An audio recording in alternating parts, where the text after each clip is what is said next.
Hello and welcome to the Gina Muigai show. Again, I am here and technology is kind of misbehaving a little bit, but we got it. Welcome to the Gina Muigai show. The purpose and the main of this show is to provide you as an African with the resources, with goals, with ideas, and with all the tools that you need for you to achieve your personal goals, your career goals, your business goals, and even your academic goals. So usually we do have a live show each and every Wednesday at 8 p.m. Central Standard Time, and tonight we are having a very awesome, interesting guest. I can see someone is hitting a thumbs up. That means I am visible.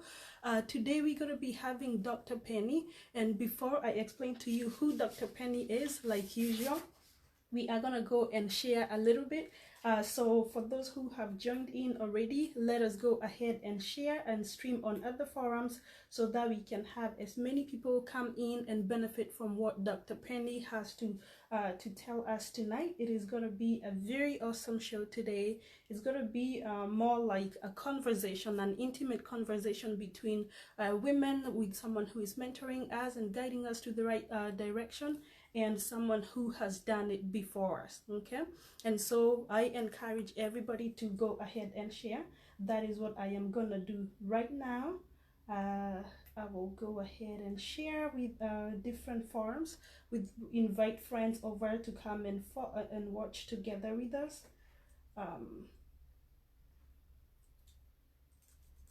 So do that in a sec. Do that, and let them join us. Tonight is gonna be great. I cannot wait. I am so excited. Okay, and Dr. Penny, if you can see me, if you can see this video, I am waiting to see your notification, and then I will be adding you right away. Okay. Dr. Penny, let me see if you are here. Dr. Penny, please join, and we are waiting for you. Tonight we're going to be having a very great show. Tonight we are going to be having an interesting conversation with someone who has gone through a lot, who is very knowledgeable, and she has a lot to share. All right?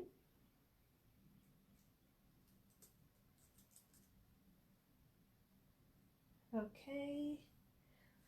So yes, tonight we are gonna be starting any minute. Dr. Penny, I'm right here. I am waiting for you, and then we will go ahead and get started. For those who are joining in, welcome and welcome again. This is the Gina Muigai show, and the main goal and purpose of this show is to provide you as an African with tools, with resources, with ideas, and above all with connections, so that you can be able to rise up, chase your personal career, business, and all other type of goals that you have, including academic. Usually we have a guest who comes each and every evening on Wednesdays, and tonight we are going to be having Dr. Penny. Dr. Penny, if you can see me, if you are here, I would like to add you. Dr. Penny, I am waiting for you. So for those who do not know Dr. Penny, she has been in a very abusive marriage for like 25 years. She has survived quite a lot, a whole lot that she will be sharing with us.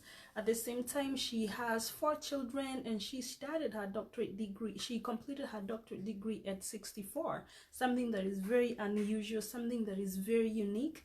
And she will be walking us through that journey, while she has very insightful information.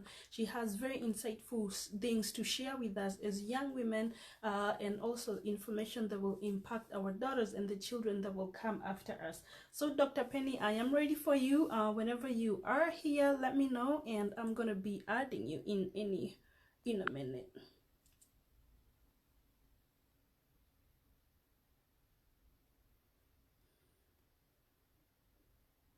Dr. Penny, I'm waiting for you so we can go ahead and get the show going. If you are here, Dr. Penny, just write, because we just talked and I know you are. Chances are that you can see me and you can hear me. So Dr. Penny, go ahead and write and say something. I'm trying to look for you so that I can add you.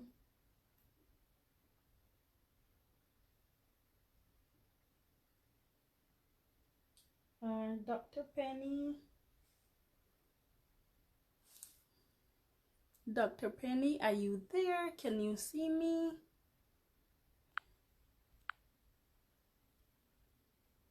If Dr. Penny you're here, if anyone can see her, go ahead and let me know. Write to me. Let me know if you can see Dr. Penny. I am here and I am ready for us to get started. We just talked a few minutes ago and I know she is ready and she is available. I see Lorna. Hi Lorna, how are you? Hi everybody. Yeah, so I see more. More, do you want to write to Dr. Penny on her Facebook and see if everything is okay? I know she is okay. We just talked like a few minutes ago, so I have no doubt that she is good. Let me continue to try find a way that I will be able to add her.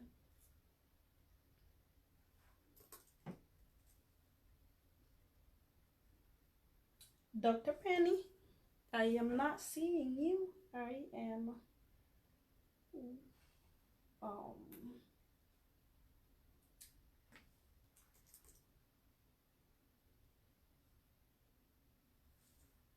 hi Dr. Penny. Okay.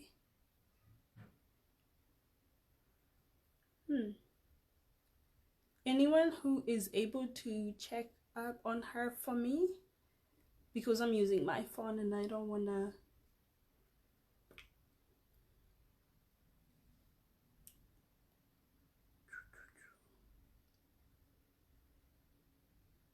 Okay, Dr. Penny, can you find me? Because I cannot see you. Let me try make some adjustments here just a little bit. Okay.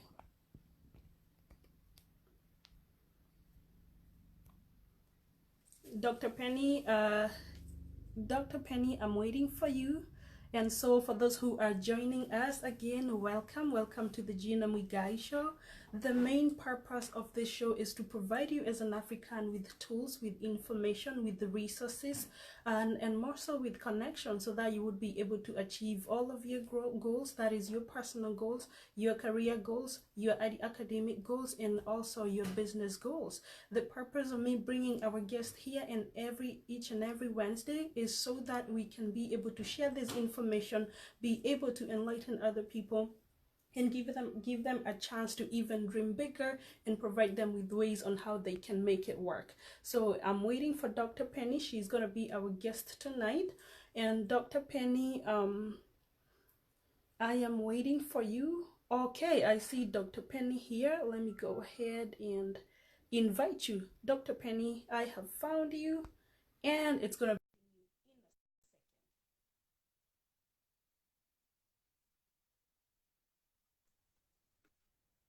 Oh, there you are. Thank you, thank you. Welcome, Dr. Penny. How are you? I'm very well, Gina. Thank you. Thank you. I see. Can people? I think there's an echo. If you want, we can just wear our headphones to make it easier, just in case of that echo.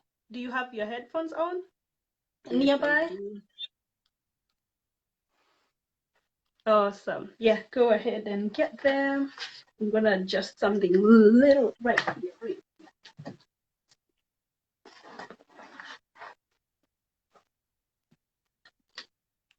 Okay. Oh, mine too. Hi, Dr. Penny. How are you? I'm good, Gina. It's a good day. I'm glad to be around, and I'm so glad to be in this show. You are very welcome, Dr. Penny. I am so excited that I am interviewing you. It's an honor. I am so happy. So welcome to the Gina Muigai show. Appreciate. Okay. Absolutely. So yes, cause we are all ready, waiting to get started, to get to hear from you. People are excited. They are saying, "Welcome, Dr. Penny. Nice to see you." Hi, Dr. Penny. Everyone is just happy to see you. So what we are gonna have today, usually I do have interviews are right here on every Wednesday, but today I made an exception for you. Today I want us to have a conversation, an intimate conversation between two ladies, between a lady who is older and a lady who is younger, so that we can take care of that whole gap for each and every lady, every person who is watching here tonight. Okay. So So feel free to contribute in whatever way that you want, because the goal is to take care of every woman in whatever age that we have tonight. So I had Okay. told our viewers about you a little bit. I let them know that you are Dr. Penny from Kenya, and what you have, the journey you have undertaken to be here where you are today. And I would like for you to tell them a little bit so that they can hear it from you. Thank you very much, Gina. I'm humbled to be among you, and thank you so much for inviting me to come and share my story. Mm-hmm. It's a story You're that's welcome. very varied, a long, long story, but we'll make it as short and as detailed as we can. And Mm-hmm. my desire is not to tell about myself, but I hope that at the end of the sharing, that somebody will be motivated, somebody will be encouraged, because it's not that I'm proud of what I went through, but I like using it against the devil, Mm. to tell the devil he is a loser by touching my life and messing up with my life, and not just mine, but with the lives of so many other men and women. We can Okay. stand and be counted again, that there is hope for all of us. And Mm-hmm. allow me to share a verse I love from the Bible, that where God is saying that Isaiah 43:18 and 19, the Lord is reminding us that it doesn't matter what you've gone through. And I know I'm not the only person. I share the story of so many other women and men. I want to Mm-hmm. put a face to domestic abuse. I want to put a face to depression. I want to put a face to difficult issues of life. And I'm so glad you're saying that this is two generations on the same table, you and me sharing. And that is what we need to do, because I have learned a lot from young people, because I'm a mother of, let me begin by saying I'm a mother of six, three Mm. daughters and three sons, Mm-hmm. because two of my sons are married. And God has been so gracious. After trying to take my life, God gave me a second chance so that I could see and enjoy the lives of five grandchildren. I call Mm. them great, because not because they are my great grandchildren, but because they are precious gifts that came after so much pain. And I'm Okay. saying this so that, because I know there is somebody somewhere who is listening and wondering, how shall I ever make it? It's Mm-hmm. not what I did, but I want to preempt what I said. God is saying, I am doing a new thing in your life, like He did for Penny, like He's doing for Gina. He wants to do something new in our lives, to Mm. encourage us, Okay. to give us new beginnings, to reconcile us, and to recreate us afresh. But we Mm. must be willing. Absolutely. That is Yes. awesome. Yes, thank you for sharing the word of God. Of course, God is the one who precedes each and everything that we do. So how about we begin by you telling us about, let's start with you before you came to the US. When you were in an abusive relationship, you can share as little as you want or as much as you want, because this is, like I said, is a conversation, free space, whatever you are comfortable with, so that people who are watching can understand actually how it all begins, and maybe someone can learn if they are going through it without knowing. Okay, let me begin by saying that I'm the first of 10 children from a regular Kenyan family. We were poor and we went through a lot of stuff. But I want to bring up the fact that my father was a drunkard. He was an abusive, husband. He was abusive to us as children. And so I watched my mother as the eldest child, surviving it, enduring it, kind of hiding it from us. Although I want to say here that a lot of the things you think you are hiding, your children know that you are going through stuff. And so my mother was good Wow. at covering it up, and she worked hard to make it up for us. But I learned to endure abuse from a very early age. And I think that is Hmm. very critical that you hear me saying that, because somebody somewhere, you are going through a lot of abuse and battering, but you think it is all about you. I want to say from the very beginning, your abuse and Mm-hmm. violence is actually impacting not just you, but your children. So I learned it from my Wow. mother, Okay. and eventually Mm-hmm. until I realized what I was doing, I started carrying it into my future generation, into my children. So I was the first Oh. of 10. We went Mm-hmm. through a lot of. Oh, he was pretty violent. He would drink and come back and turn the tables up on us. Mm. We learned to eat before he came home. And if I say this, I know many will identify with me, especially the people in our generation. We had him knock and we would go under the beds or run into wherever you're into different hiding places because you knew what was coming. And Okay. so, but I saw my mother covering up. She worked and toiled and everything. Again, I also grew up at a time when girls were supposed to grow up and become wives and become mothers. And so Okay. one of my original problems was wanting education with a passion. I don't know where it all came from. I knew I Mhm. wanted it, and my grandfather had sworn no girls in his family would go to school, and so I started a problem unaware. Mm. But Mm. the same trend, the same spirit has pursued me right to where I am today. That I wasn't willing to give up on that. So, at the age of 11, we were banished. My father agreed to put me to school, but my grandfather said, not while you're living here. So we were kicked out of our ancestral home.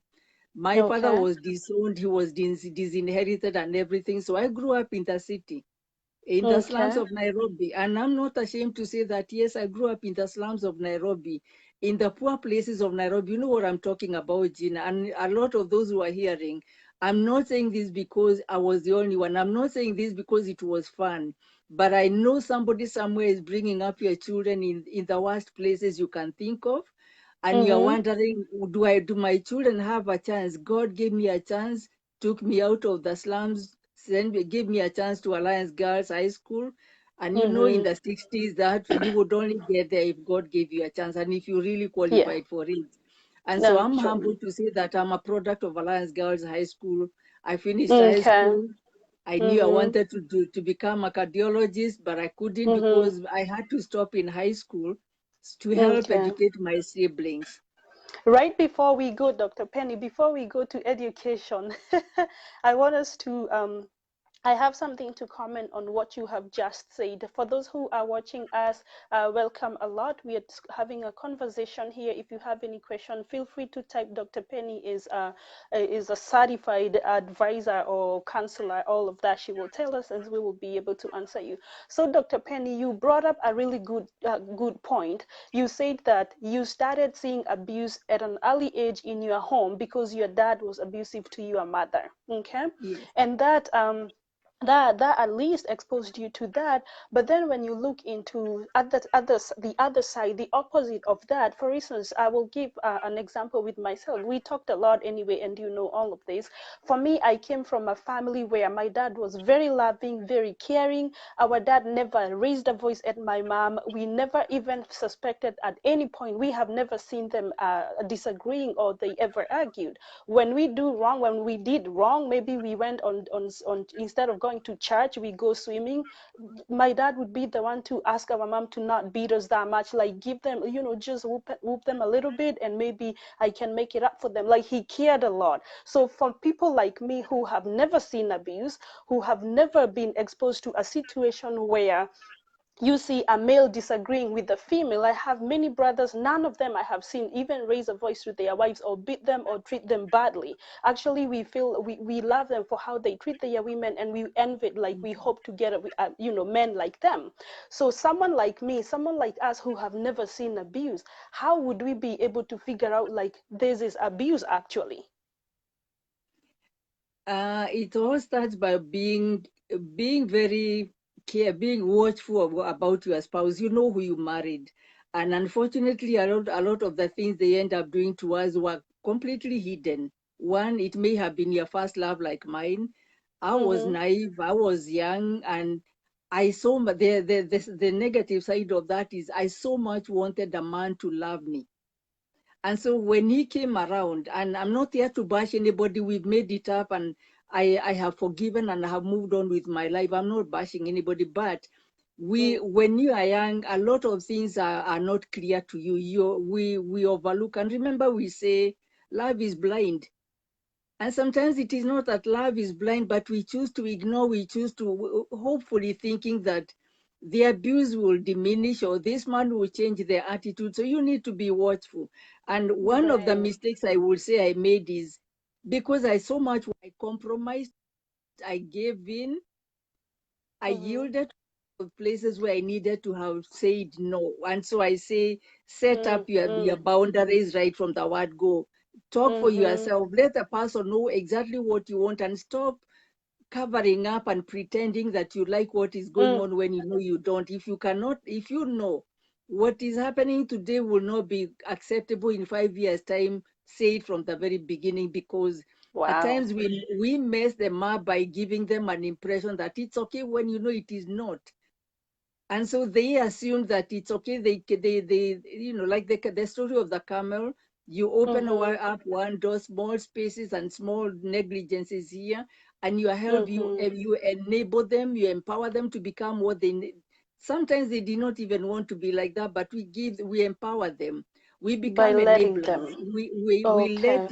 we let down the guard, thinking that it is going to come to an end, only to find out that the situation gets worse and worse and worse. And sometimes by the time you're saying, this is not what I meant, this is not what I bargained for, it's too late. He has taken over. I agree. I agree. Yeah. Okay.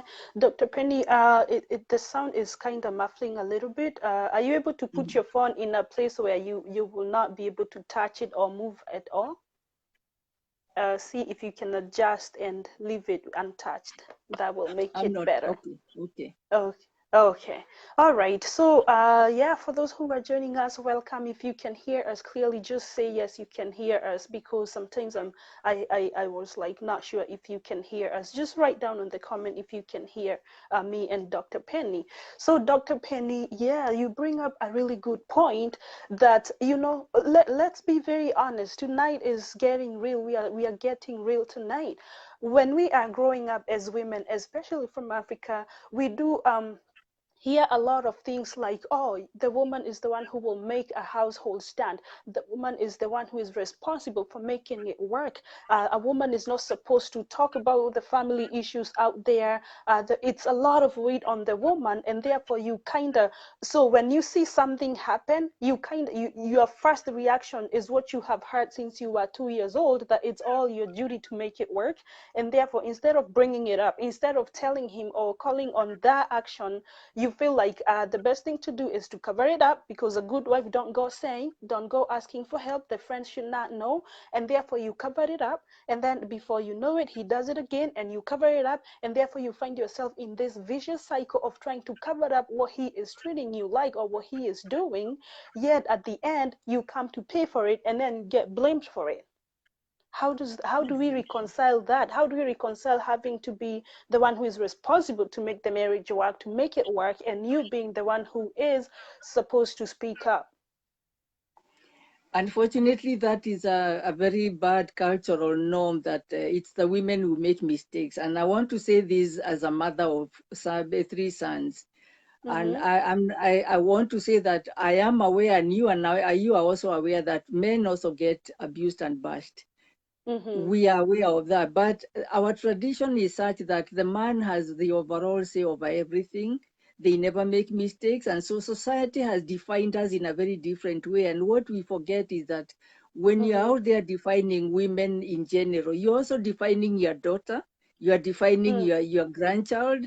I would encourage us to start looking at people as people, but they look at them as integral members of your family. Because, for example, if all you have are girls, what do you Mm-hmm. expect?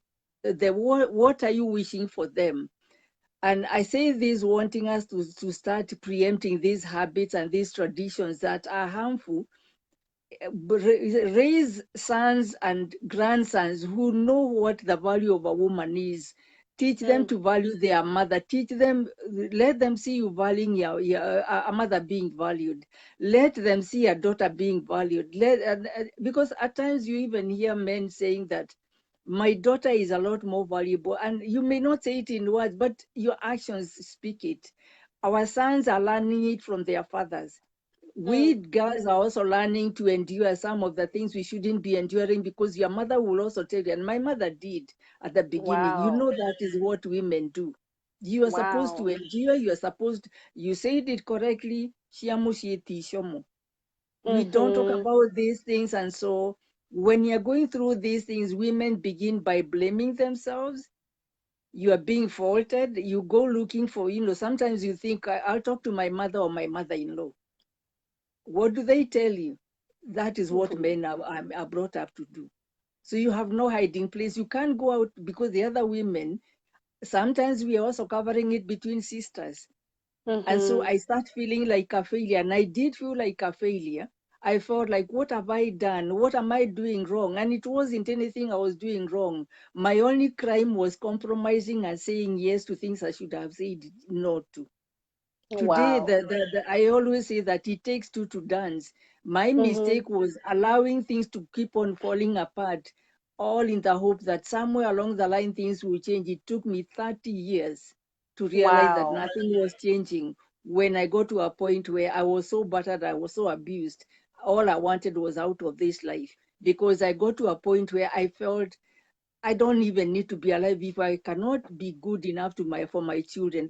My life is not worth it. And I know there are many women who are feeling that way today, but God has a second chance for us. He gave me a second chance, healed me, taught me a lot of things, and that is where my passion comes from. Are you there? Mm, You are hurting and you're feeling alone. Don't do mm, life alone. Don't.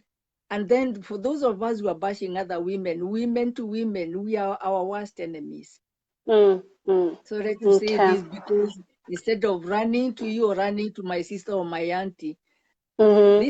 we started telling stories about each other instead of encouraging each other, or even help me Right. find out what can I improve so that this relationship works.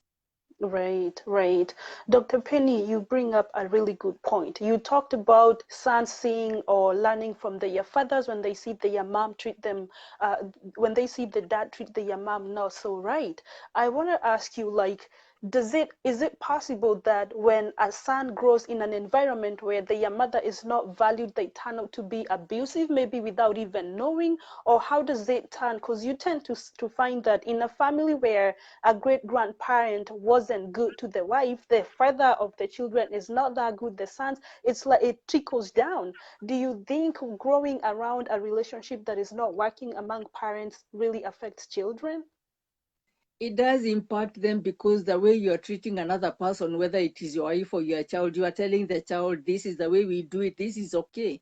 And before a child grows up and maybe works with a different group of people, or gets nurtured or mentored by people who are doing life differently, they will copy Mm-hmm. the same thing and carry it into their own marriages and start Mm-hmm. mistreating their own wives or even their own children. It's not just Okay. about their daughters, but it is about the children. Even the boy child is being abused. When there is Wow. an abuse in that home, Mm-hmm. the boy child is also learning by being abused himself. So they think it is okay. And it Mm-hmm. takes the rest of us as family members, because it was hard to train my sons otherwise. But I thank God, because they struggled with it. But eventually, we leaned very hard on God. We leaned very hard on teaching them to live lives that would honor God and the way God wanted them to. And I have no words but to say that for me was my saving grace for my sons. I Okay. honor them, I'm proud of them, but it was not Mm-hmm. easy for them to cut off that. It got to a point where I kept on telling them, one, you don't like what I'm going through, you will not do it to anybody's daughter, because it Wow. would be just as much of a crime. You don't, and they became very protective of their one sister, because I started Mm-hmm. off with three boys and one sister, one daughter. Mm-hmm. So they were very protective. And so I used that as a good example for them. I see you Mm-hmm. covering your sister and fighting for her through thick and thin. What Mm-hmm. would it be like if somebody touched her and hurt her? Then, if you don't Wow. like it, remember the women you marry, they have Mm-hmm. fathers, they have mothers, they have brothers who love them just as much. The way you're Mm-hmm. protecting your sister has to be the way you're going to love and protect your wife. And that Wow. for them became that was one way. And then I had my sisters also backing me up on that. It wasn't easy, but it is doable. I'm not saying that it has been an easy journey, but I want to say that don't quit on your system. Don't quit on your family just because your husband is abusive. Stop labeling your children. You are just like your father. No, he's not. Mm, mm, You can teach mm. them otherwise. Connect them with men who are doing it differently. Look for Okay. men who can mentor your children. This is another thing. Yes, it doesn't mean that all our men are faulty. There are those who are doing it. There are No. those who are Christian. Let us emulate them and ask them to nurture our children so that we can change the trend. But we cannot Okay. label boys and girls from abused families that they are Mm-hmm. all going to be that way. There is hope.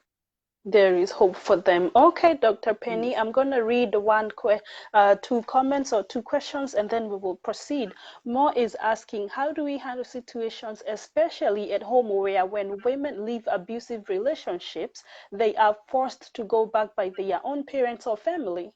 Like, how do we handle that situation?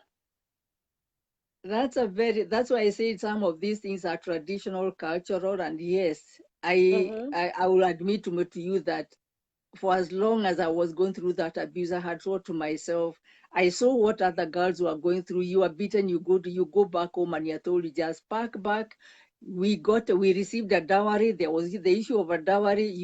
He bought you, that language. Mm-hmm. And so they Mm, would send you back. Is it a surprise that some women went back only to be murdered wow. because they thought it was okay? It's not that they Right. hated their children, but they did not look beyond what was going on. Sometimes the abuser is very cunning. They become providers for the extended family. So you are cutting them off from things that they are receiving from your Mm-hmm. abusive spouse. So Okay. fairly speaking, they tend to say, please hang in there, please hang in there. But how long can you hang in there when it is Mm, costing every drop, and it is when you realize that, okay, I'm hanging in here because of the public image, the family image. They don't want to be labeled as a family that is raising daughters who eventually get divorced. So they're also watching out on that. But I'm okay. asking our families and our cultures to look at the value of life, not just at the public image, because we have taken care of the public image at the cost of lives, at the cost of our future generations, where we Mm-hmm. continue exposing our future generation, our sons and daughters, because we are Mm-hmm. trying to maintain a family name. I think that needs to All be right. addressed. I see. Wow, that is a good way to answer it. So we should consider just now having to be said, oh, Gina is married, oh, and Dr. Penny is married, oh, so and so is married. It's more than just that title, right?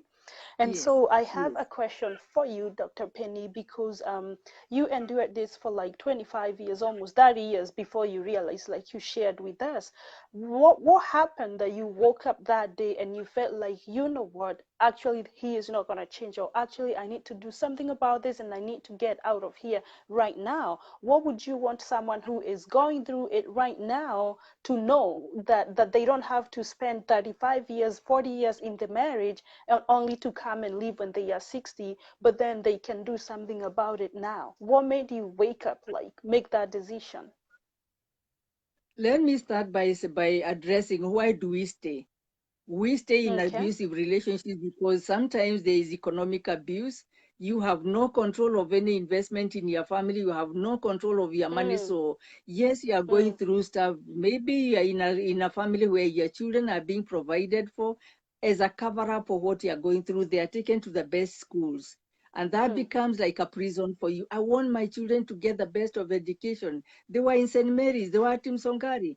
I couldn't afford that on my own because my salary was going into his account. I had no oh control wow. of finances. And I know there are many out there. We go to church, we dress well, we are driving Mercedes and BMWs, but you are a prisoner of a kind. You have no resources of your own. So that's why I stayed. What changes that I say, okay, with nothing or with anything, I am moving. It's where I you will get to go. valuing, Mm-hmm. am I better off dead or am I better off out there with nothing?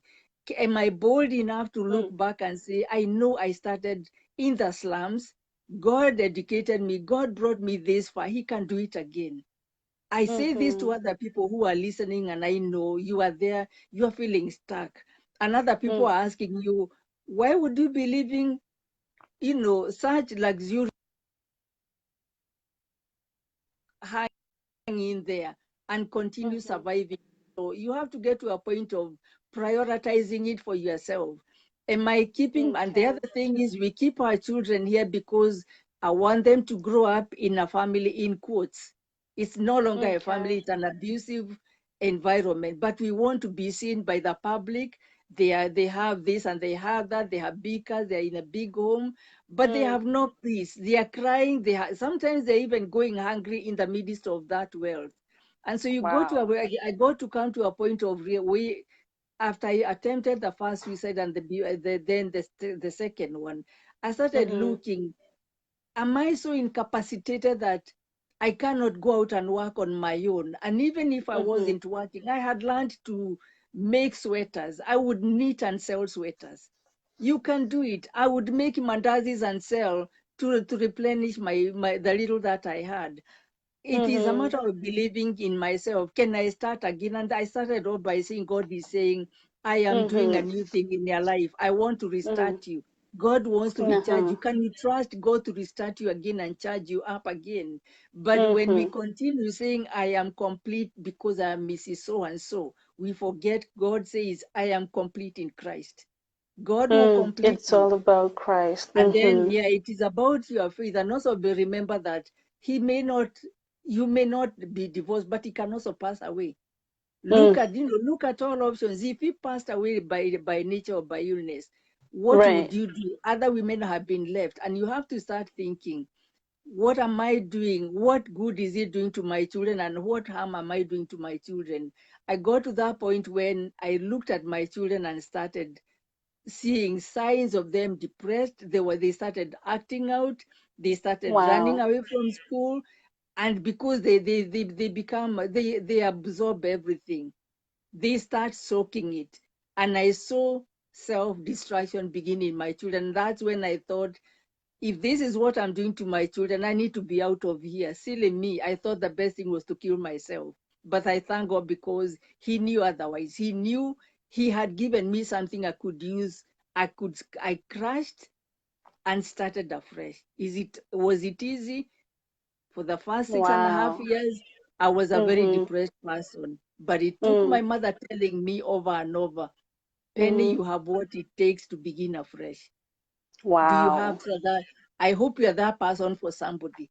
I want to be Mhm. that person for somebody today. You can do To it. tell them that they can do it. Oh, wow, Yes. that is quite something. Wow, yeah. So, for those who are joining us in the middle of the conversation, tonight we are not having our usual interviews. We are having a conversation with Dr. Penny. And as you know, you are very welcome to the Gina Muigai show. This is a place where Africans or everyone, especially Africans, come to be equipped by being provided for with information, with tools, with resources, with even connections for you to be able to achieve your goals, to dream bigger, achieve your career, personal education, and even business goals. Tonight, we are connecting you with Dr. Penny, who is providing each and every person here who is watching and everyone who is going to be watching this later with an opportunity to help you rebuild your life and get yourself out of abuse. You don't just sit there, you need to do something about it, and she is here to guide us through and to walk us through each and every step how you can do it. Everyone can do it, like she is saying. And as you guys can see, tonight we are dressed in black and pearls. So these are my pearls and my black.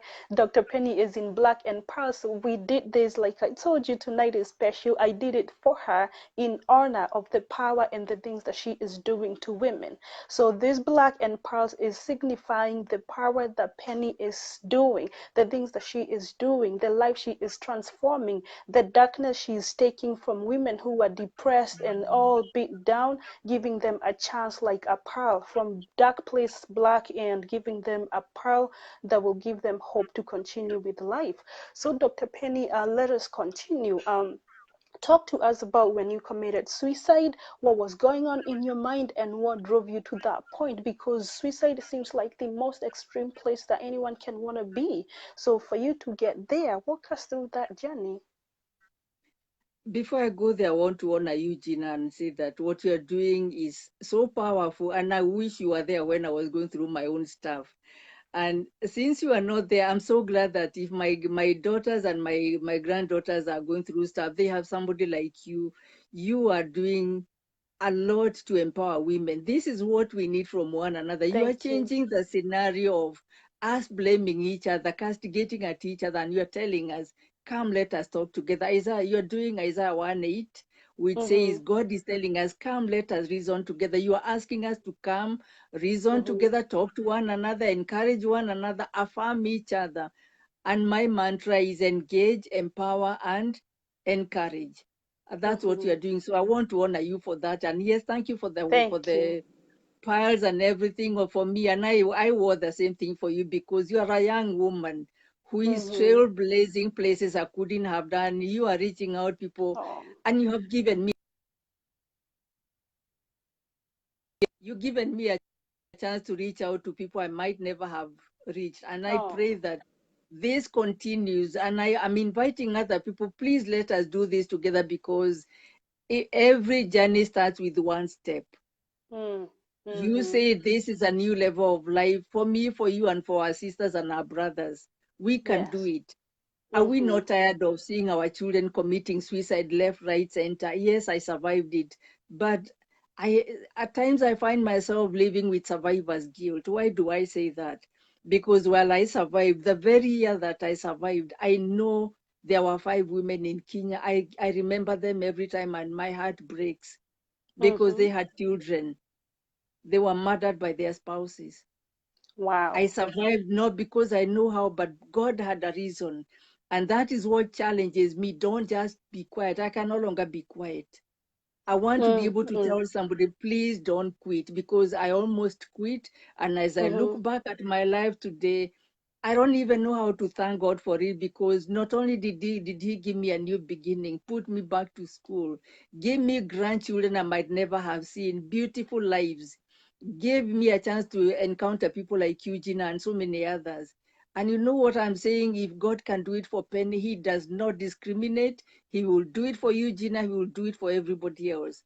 Let's Mm. give God a chance. And yes, I got to feeling suicidal when I saw what was. For me, I loved my children. I lived through hell, big, and like many other parents, because Mhm. I wanted to see my children survive. My mother had told me something growing up: don't ever let your children to stand at the same rank in the ladder of life like where you are. And she told me, I lifted you against so many other odds. I want you to do the same thing for my grandchildren. So it was my commitment. And so when I came into a stage of life where I looked and my children were getting so messed up, they were hurting, and I felt I was the cause of it. I am not good Mhm. enough. I have Hmm. gotten to a point I am so destroyed. I can't even protect my children. Wow. I felt inadequate. And I Okay. wanted out. No, the devil is a liar, because he started telling me maybe they will be better off without you. Oh wow. And that was for me the undoing, because that is when I felt if I have fought this battle this far Mhm. and now I'm losing my children, it's not worth it. So that is when I almost rolled myself down the escarpment the first time. Mm. But God, he gave me a chance, and so, bro, we went through it until the time came the second time around, threats of Mhm. death and everything. And I thought to myself, why wait? And so I thought, let me end it Okay. and end it for you again. Mhm. God says, I also want to say that God tells each one of us, I knew you before you are conceived in your mother's womb. He knows you, Mhm. Gina. He knew me. Mhm. He knew what he had planned for me. And Mhm. remember that we can never destroy what God has planned for us. He says he has good plans for you, to Mhm. prosper you, never to harm you. I say this to those who Mhm. are listening. I don't know what you're going through today, but remember, God has some plans that I cannot destroy, that your abuser Right. cannot destroy, that your enemy Mm. cannot destroy. And so Mm. God gave me Mhm. another chance. But the second time round, when I survived it, I knew the second time round, if I don't get out of this, it's not worth it, because I Mhm. know if I try it again, I will do it or Mhm.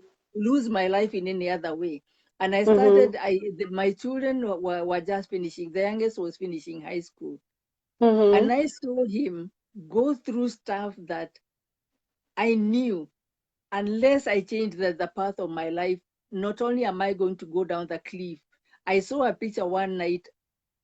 as if I was standing on a cliff with my 4 children on my shoulders, and that scared me.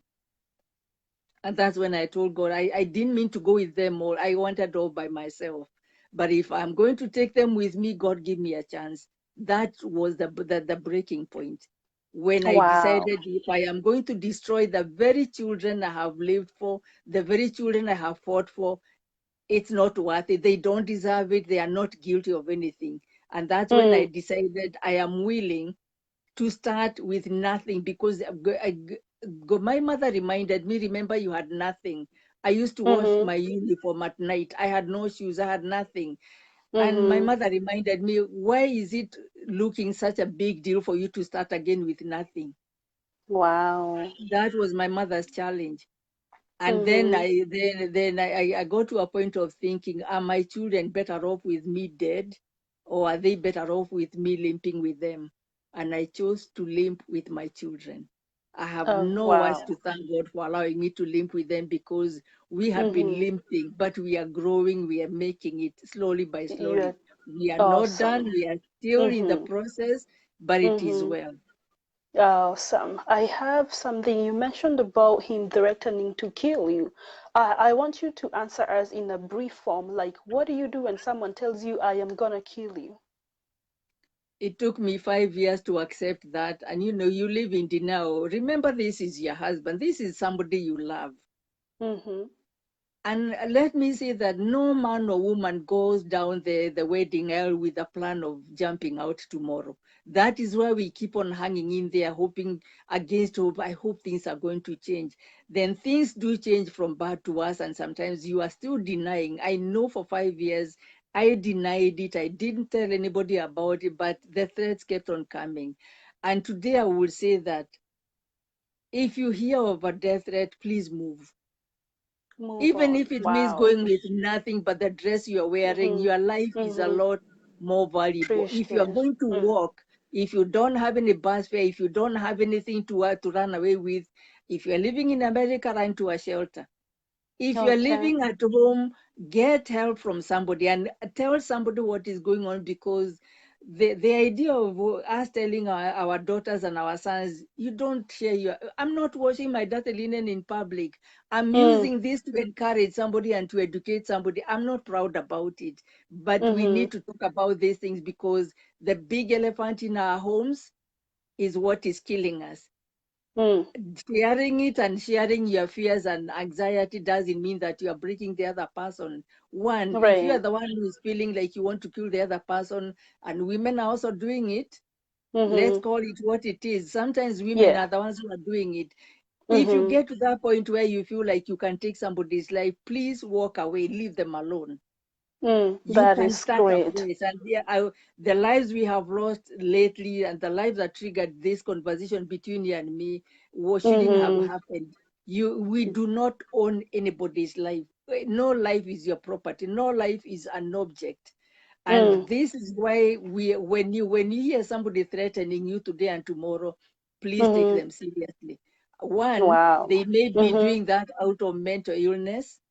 Mm. They may be doing that out of their own issues in their own lives. They are not telling you, but you are the closest person. You become the scapegoat. The Watch for receiving your life. end. Yeah, and Mm-hmm. because I whatever see. happens to you as a mother or as a father, remember, trickles down to your children. It's worth running Absolutely. for your life. I see. That is a really good answer. Dr. Penny, you brought a really good point, and that hits home for sure. You said that we need to remember that when God created you, when God created each and every one of us, everyone, women and men, He had a plan for each one of us. And one thing that I love about that statement is it makes me feel like God already had a plan already for somebody, and since He can see the future, God knew that on this day your husband is going to beat you up and you are going to leave. When he blessed you with those children who he had plans for already before they were conceived, he knew that one day that your dad is going to abandon them or is going to leave them or is going to make you leave and they will not be having a dad. And guess what? God does not get these things by surprise. He already had a plan, another option for those children.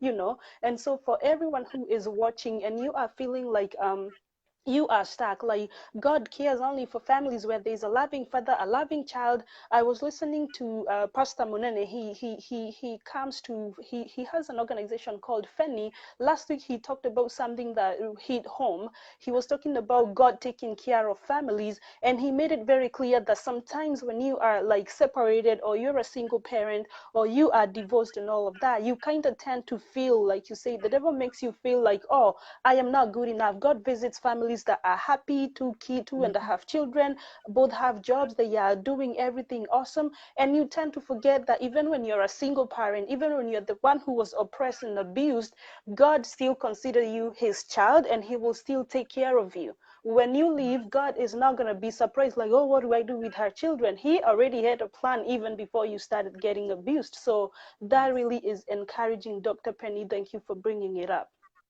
Okay, so are you ready now? We can move to the education part of you. You went to Alliance Girls High School. Congratulations, that is where brains are made. And then after Alliance High School, you did not go to college, you got into marriage, and then you came to college in America when you were 56 after you fled from that abusive relationship. How was that journey and transitioning for you? What made you get to a point where you're like, you know what, I have my 4 children, I am 56, I'm gonna go back to college? Back to the issue of God's plans for your life. And you know what? I thank God because he never asks permission from other people to bless you, to heal Mm-hmm. you, to restore you. He does it because God's plans are God's plans. And Okay. our weakness, like mine, was when you feel that maybe I'm not good enough. That is why things are going the way they are going, and forgetting that, remember, Jesus also told us, in this life you'll be tried, you'll be tempted, you go through sorrow. The only place Mm-hmm. of refuge is when we lean on God, because he's able to do things we cannot do. Because had you told me, Gina, that I would ever end up in America, that would have been a very big. Remember, I'm a slum child, and I'm not ashamed. I'm a Makadara Mm-hmm. girl. Okay. And so that was, even going to Alliance alone, Was a having been blessing. that girl whose grandfather had said, "You never see the school doors." So Mm-hmm. it's been a sequence of miracles here and there. And I don't ever want to forget where God has brought me, because I was never Mm-hmm. supposed to go to school. I go to school at age 11 when everybody else is already in class 3 or 4. But God would give, because of the commitment and the promise I gave to my father, I will work hard enough. I'll never make you regret. So I would end up working hard and doing all kinds of things and achieving, being passed from class to class, and only to end up at Alliance Girls High School at a time when, if it was money that would buy my place, I would never go there. And then Hmm. getting there and working as hard as anybody else, it was a good school. We had missionary women who stuck with us and really instilled in us a sense of value in ourselves. That's where Mm-hmm. actually my ministry started. I started teaching at the Dagoretti Children's Center for the Disabled Children. Okay. That was the first seed of my ministry. As I am a minister, by the way. And I also want to say here and now that none of us is exempted. Me being a minister, me being a counselor, me being a believer, did not exempt me from going through those seasons of life where I felt like God had abandoned me. And I would Wow. promise you, there were times I felt he did. There were times Mm-hmm. I actually asked God, where are you when all this is going on? Is this all I get for being a faithful Christian? But you know Mm-hmm. what? I was the one who was feeling that way, like the footprints on the sand. He never left me. And Amen so, to yeah, that. Mm-hmm. and I know he didn't leave me, because even the chance of coming to the US was another Mm-hmm. miracle. A fax landed on my desk erroneously and opened, triggered things in my mind. I Mm-hmm. would pursue the fax to a community college here in Alabama. Mm-hmm. And ended up, I would end up, when I left my matrimonial home, I got that invitation the third time, and they told me, we are giving you the final invitation. It was a place for community development training. We'll give you a Okay. scholarship. Just get yourself a ticket. And here I am. I have nothing. I have just moved out of my home. There is no Hmm. way I'm going to come out. But my mother and my father were used to go. They sold their cow, and I got some ticket, and I also borrowed some money from a cooperative union because God had a plan. You have to Right. walk behind God. And I'm Mm. saying this because you're there looking at your options and you're thinking you have none. That is Mhm. what would bring me. That is how I would get a chance to to relocate in the US. We are against so many odds. But Wow. because Wow. I thought I had burnt my bridges out there. I Mhm. was Mhm. willing to take again the risk taking. Are you willing to Mhm. walk out of your comfort zone? Are you Mm. willing to trust God with the unknown? Are you willing to say that if one door closes, God will open many others that no man can close? He did it for Penny. He Mm. will do it for you. Wow. Amen to that. For the And viewers, so oh I my came God. here. Yeah, and so I came here, put my son, my son was at the day star at the time we were leaving. Mhm. My priority was not even good to go to school. By the way, I didn't come to go to school. I wanted to bring my children Mm. to pursue their own life. So he finishes Okay. the first degree. At the time, I joined a hospital and started training as a hospital chaplain. While I Okay. was a resident trainee chaplain, that's when my son finished his first degree, and they demanded ordination. They demanded a master's degree. Remember, I don't have even a bachelor's degree. Right. I was taken on a commitment that, yeah, please give me a chance because I will make sure that I go back to school. I had to wait for Mhm. my son to finish his first degree. So at the age of 56, I dared go back to school. Let me Wow. be honest with you, at that time, I looked like a Mhm. lunatic to so many people Mhm. because not only was I ridiculed, but many people told me at this age, how long are you going to take to get your degrees, and how are you going to live like a stone to be able to apply your education later on in life? And it was a dream I had had from the day I left Alliance High School in 1967. It never died. Wow. Wow. And so when my son finished, I enrolled myself for college. I did a bachelor's degree in biblical studies, and I decided that what I really want is to branch out from the corporate world into counseling because I had loved doing that all my life. And I was doing Okay. that with the at All Saints Cathedral for years and Mhm. other places. So I got into Mm. college. Maki, I couldn't get a scholarship because I'm an international student, and we were not as open to things today as you people are today. And the other Okay. thing is that you don't have somebody guiding you. That's why I commend you, Gina, for what you're doing because you're Mm. opening doors for a lot more people than you think. We didn't know where to go, but I was determined by hook or crook. I need to get what I wanted. And I Mm. remember that I had always wanted to be a cardiologist, but God had a different plan, a cardiologist of Okay. the mind. Yeah, so that's Mm. how I got back to school, graduated with a PhD in as a clinical psychologist Oh wow. at Congratulations on that. at the age of 62. 62. And Mhm. yes, and because of my depression and abuse, I had always desired, God, if you ever give me a chance, help me to be a voice for other people, help me to use it to encourage other people. That is why I ended up majoring in counseling in mental health. That's what Mhm. I do. I'm a full-time mental health professional, Mm. not from my degrees, but Mhm. from my education, from my school of life. Because you great, Dr. Penny, thank you so much. Yeah, so Mm. for those who are watching, oh my God, you guys, we need to like show love to Dr. Penny. Go on the comment and just type in that love button. Just hit it for her because of what she is doing to us and for us and what she has gone through. Let us show her the love and support. So Dr. Penny, at the age of 62, now you're going for your doctorate.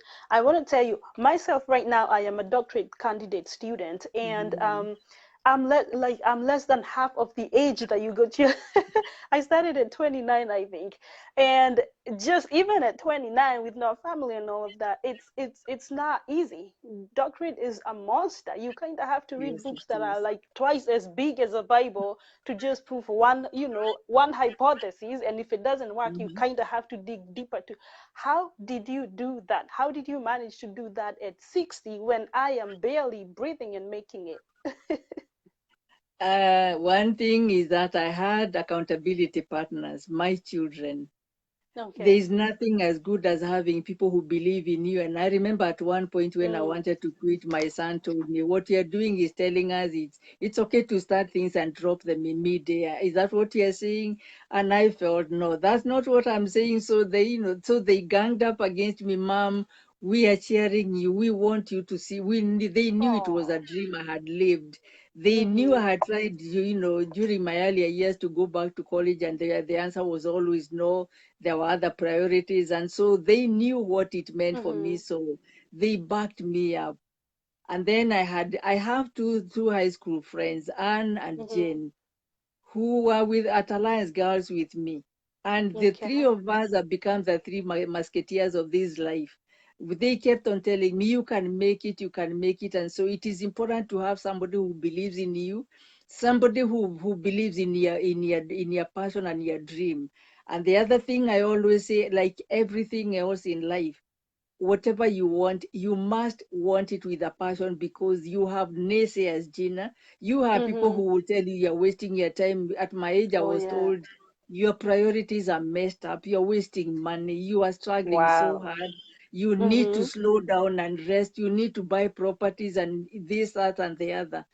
But you Mm. know what? Yes, I missed out on those opportunities. But as I listened to my grandchildren telling me, "Nana, I looked at your profile on the internet, and I can't help it, but I am so proud of you. If I don't leave them money, I am praying that what I have done with my life will not only impact positively my own grandchildren, my children and my grandchildren, but it will Mhm. help them to value themselves. It will give them positive vibes, positive energy around them." And I want to admit here that the same, my youngest brother, for whom I dropped out of school because my mother told me, "I know you can become a Dr. Penny, but you know what?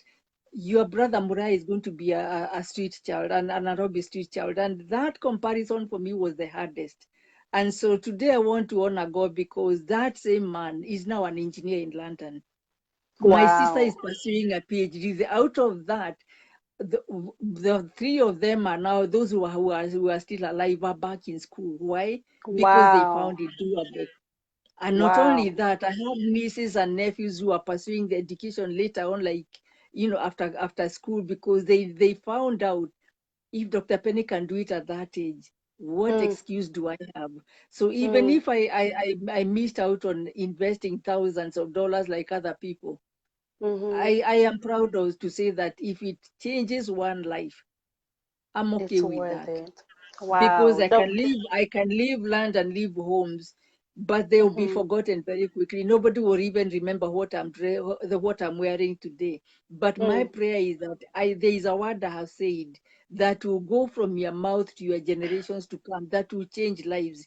That is Mm. what God created us. God did not bring us here just to make money, to make wealth. He dropped us here. He brought us into this life to change lives, to make a Mm. difference. What Mm. is my legacy? Change lives, one Wow. person at a time. Yeah. I love that. Dr. Penny, I want to say you are a genius. If no one has ever told you that, I will tell you that you are absolutely a genius. And I love your approach to life because, to be very honest, someone of your age, I have not come across anyone who will tell you that if it is not working, if you're being abused, walk out because it's not right. All I have heard people say is like, you just hang in there. We all go through that. And therefore, we grow up thinking, the younger generation, we grow up thinking that it is normal to get abused. It is normal to have all of these things happening to you, and you quietly stomach them in and take them in because everyone who precedes us over there, they all went through that, you know. And so finding you, Dr. Penny, here with your academic achievement, with having gone through that, having lived that pain and that abuse, now you are guiding us and telling us, yes, Gina, yes, so and so, you can have another chance. You do not have to endure that. Giving us that light is very, very profound. And with my viewers, I want to say none of us is taking that lightly. We really, really appreciate, because you are just one of a kind for your generation, for your peer group. Not many would be able to advise us like that. And it is very liberating, to be very honest. Okay. Can I say something? Sure, I sure. want to say that as a mother of sons who are happily married, I am all for marriages. I am a marital counselor, by the way. I'm a board certified marriage and family life therapist. And Mm, so I am all for marriages, and I would do anything to have saved my marriage. And having lived there for 30 years, that tells you that I was determined. But yeah. when it got to a point of choosing between life and death, Mm-hmm. God reminded me that my life was not just my life, but it was my children's life. And I was having a negative impact on their lives. And so the longer I hung in there, which I did, the more I was harming them. So I'm not saying that you jump out of your boat instantly without thinking. Do everything you can to save your Right. marriage if you can. But Mm-hmm. also remember, by staying there when things are not working, not only are you endangering yourself as the abused one, you're also endangering the life of the abuser, because if he kills you, He your goes to children are jail. orphans instantly.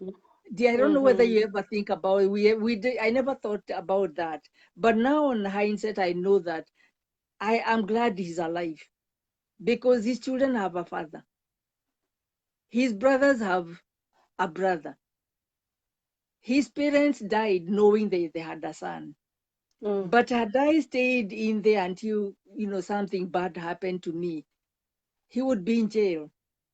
That's what they do. The abuser also traumatizes the children that he leaves behind. We have families where the mother or the father is dead, and the other spouse is serving a life sentence, or they're on the death they're on death row. So what good is that? mm, Salvage the life that you can, and remember that God may have other plans. I'm not saying we break marriages. I'm a minister. I marry people, by the way. But I also mm, say, remember that your life is valuable because God calls you precious. He did not create you to be anybody's doormat. He did not give you a life to go and abuse and butter. He gave you a mm, wife, he gave you a husband, he gave you mm-hmm. children, but he did not give you anything just to go ahead out there and abuse, because there are consequences for that in this life and in the life to come. Wow, that is great. Wow. Okay. So, Dr. Penny, we are not even halfway done, but we still have a lot to cover. And well, according to what I see, we would need to have you back for another session, second part, where we will talk in depth about mental health. We know mental health is very stigmatized, especially among Africans. We feel like it's not something that we are used to. Not so many people talk about it, and we would want you to come and shed the light about mental health and how it affects families and marriages and even children, like the society as a whole. So I would like to ask you something about Ivy before we finish. Like, what do you think about Ivy, the girl who died, who was killed by a boyfriend who really loved him, who loved her, and she did not seem to like? I don't even know what to comment because there's a lot of mixed information. But the bottom line is, what do you think, or what is your take about her death? Ivy's death has brought a torrent of emotions in my life, brought painful memories for me, because just like we are talking, I'm not saying I know Ivy, I do not know who Ivy is, but I honor her. Remember, this is somebody's daughter.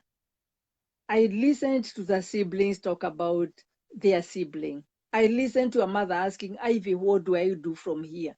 Are we putting ourselves in the space of these survivors?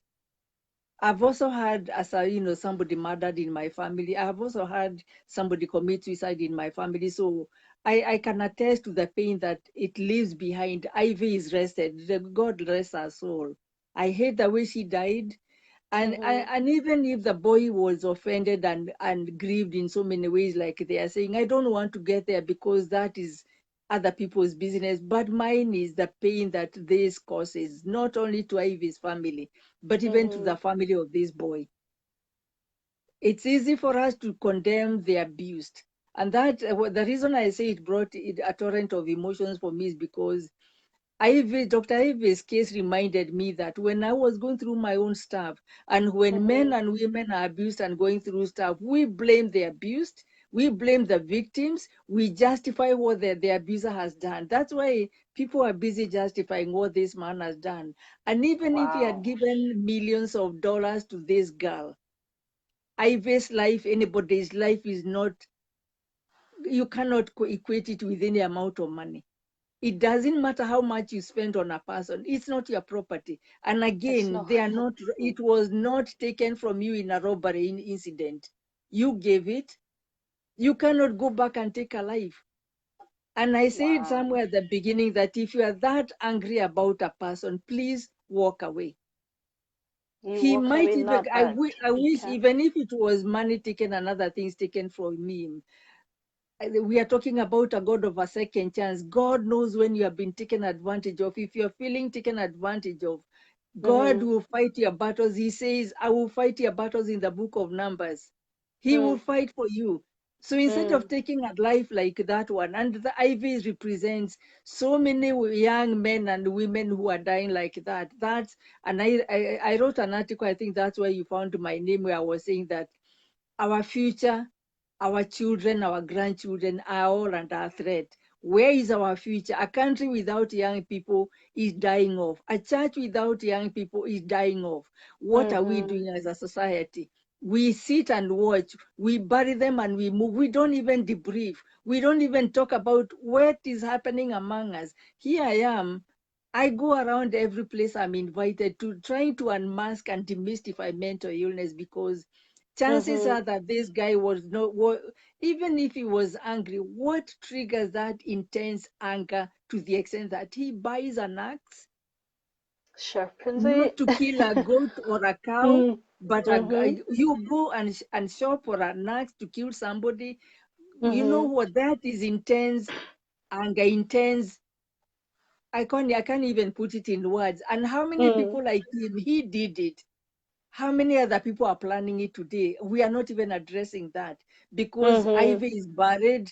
The family continues to grieve. We have moved on. Eldoret campus has moved on.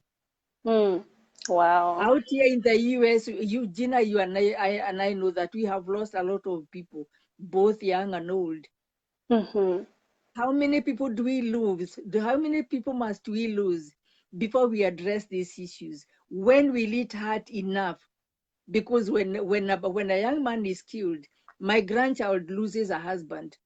When a young girl is killed, my grandson loses a spouse. Don't think it is out there. We are interconnected. And then when that happens, it could be that my grandchild or my child learns a habit that should never have been seen. Why not eliminate, what are we doing to eliminate these habits before they contaminate the people we love? Wow. It is urgent that we talk, but we are not talking about it. I am willing and I'm ready and I'm going places wherever God allows me to do, because it is time we talk. We did not talk about AIDS. Remember, we lost villages to AIDS. And then that's Right. when we woke up. Must we go through the same pattern again? I agree. Okay.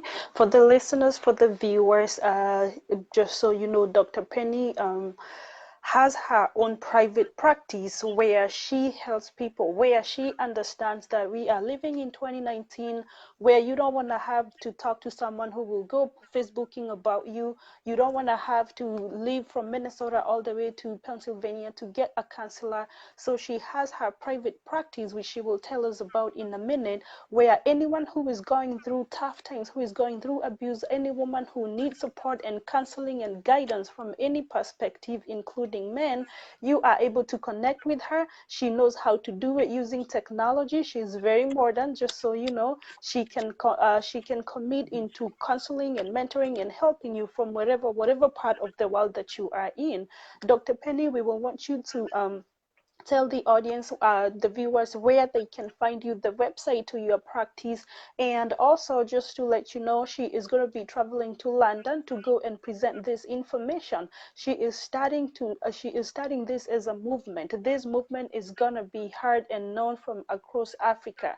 Everyone who is going through this type of domestic abuse, this type of things that we should not be having to deal with in 2019, we all just need to contact Dr. Penny. She has a way of figuring how things go and how to solve our solutions. The advantage of going to her is that she is from Africa. For instance, when you go to get a counselor or someone to advise you who has no understanding of our culture, it gets there's a disconnect that you feel like they are not able to understand you, they are not able to advise you well, because you are coming from somewhere that is very deep rooted into culture, and maybe they are advising you for what is very normal here, you know. So when you come to Dr. Penny, she is able to help you from the root, all the way from the culture, from where we come from, because where you come from determines who you are. So you need to reach out to Dr. Penny for the information she will provide for us, and she will be able to help you. Dr. Penny, tell them where to find you.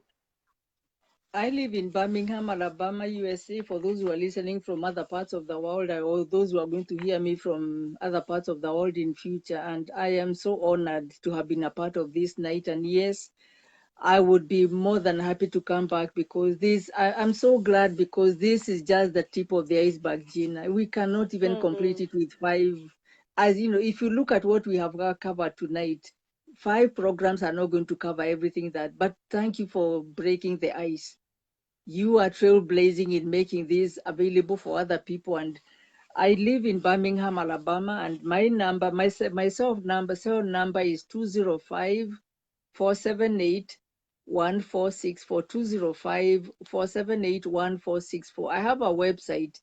I have a private practice that is up and running. And allow me to say this, Gina, that God has been so good. I am an award-winning counselor. I'm a therapist that has won awards all the way to the Kenyan Presidential Award.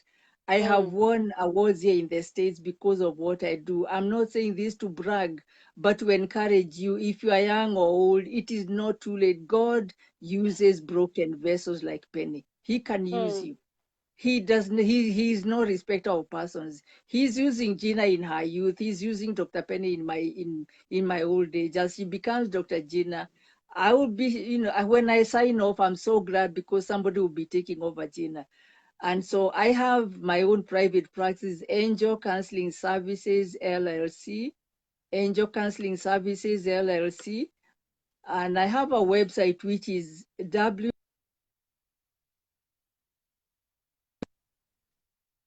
website is www.angelcounselingservices.com.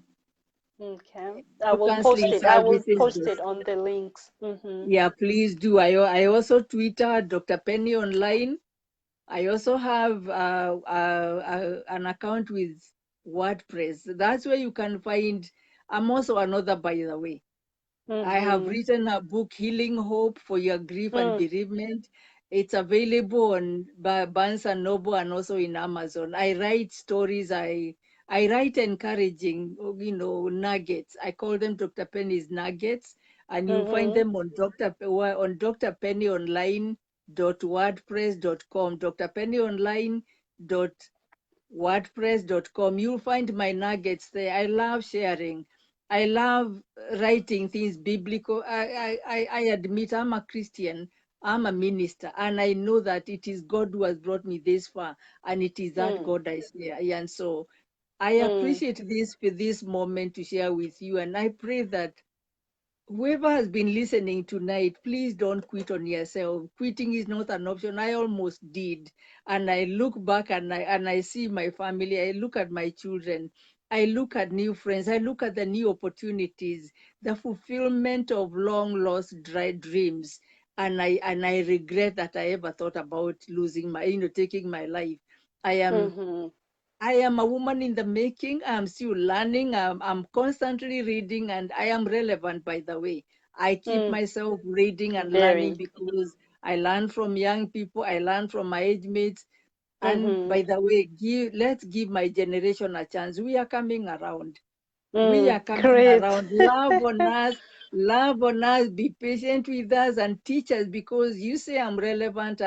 I have some know-how in technology because I have children who are constantly telling me, and I'm inquisitive.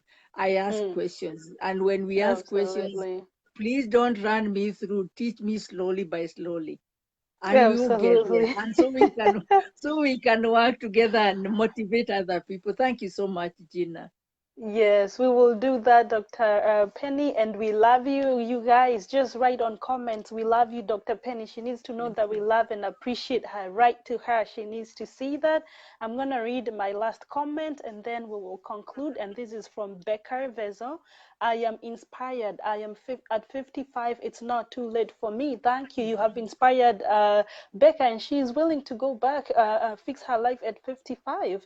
And so for the Amen. viewers, thank you so much for joining us tonight. It was awesome. Dr. Penny is going to be coming back when we will plan and we will be talking about mental health, because we did not touch that topic. It is very, very important and relevant that we talk about it. And for those who are here with us tonight, I'm going to post Dr. Penny's information, the website, how to reach to her, and so that you can be able to get counseling, guidance, and help from her. She's very, very, very confidential. She will never share your information, even with her, anyone in her household. So you do not have to worry about that. And for those who maybe you want to start all over, you want to start a new career, maybe you want to find a new job, you need to fix your academic, your career life, feel free to reach out to me. That is what I do every day, helping, empowering Africans to achieve their goals academically, in their careers, in their business. If you feel you have an idea, you just don't know where to start, write to me and I will be able to help you. I will help you get a job. And this time round, we are offering all single mothers and all women who are going through abuse, we are giving them, because of the courtesy of Dr. Penny, a very big percentage off of our sales. If you need a better job, you will get it for a small, small fraction of what we usually charge, because just talking to her, the struggle that single women, the people going through abuse are experiencing is real. Is real. It's not easy at all. Like she said, she had to quit school to wait for her own son to complete before she was able to go back. And so for that, in honor of her, we are going to be giving mothers, single mothers, and people struggling with abuse a 50% discount off of the usual prices.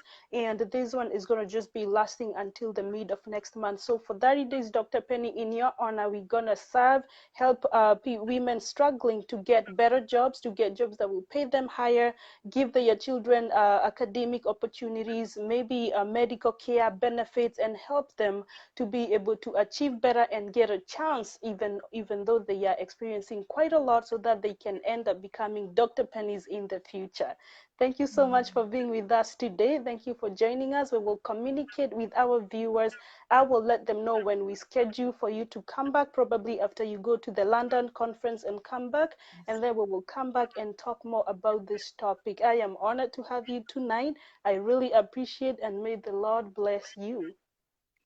Thank you so much, Gina. It's a mutual feeling, and I want to encourage you and thank you for honoring me. That's very, very humbling. I think after going through rejection and ridicule and everything, you've just given this is the tip of the iceberg for me, and I honor you for that. And I want to say that when you empower women and the single mothers or the single fathers, you are empowering their children. So this is a generational thing you're doing. And I want to say thank you so much, because your efforts are not in vain, Gina. And you know what? It's Mm. not what you own and what you don't own, but you are impacting lives for generations to come, and you are turning it around. I said our future generations are threatened, but now you are doing it the other way around. You are blessing our future generations. And for that, I thank God for you, and I keep in my prayers. And yes, I do look forward to coming back so that we can talk about what is my passion, mental illness, mental health, because that is an area that we now need to open up before it kills all of us like AIDS did for us. Because the worst thing about this is that actually we kill ourselves, we kill one another when we don't address mental health issues. And that's an area where there is shame, there's stigma. When Mm-hmm. somebody is said to be mentally ill, we look down on them, we don't give them a chance. And that's what I'm saying. I am here. I am a good testimony that God can heal, because for 25 years, I was a very depressed person, a very Mm-hmm. unhappy person. But now it's not that I have made it. It's not that I am done. It's not that I have all the millions I would love. I would love to be a millionaire, but that is no longer a priority for me.